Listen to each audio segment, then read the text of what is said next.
يا أيها الذين آمنوا لا تتخذوا بطانة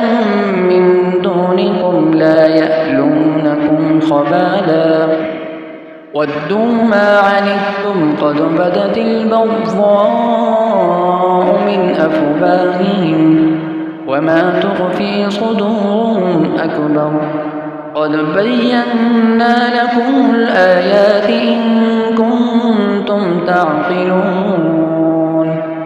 ها أنتم أولئك تحبونهم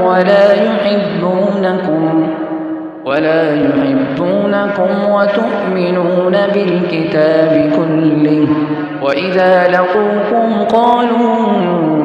آمنا وإذا خلوا عضوا عليكم الأنامل من الغيظ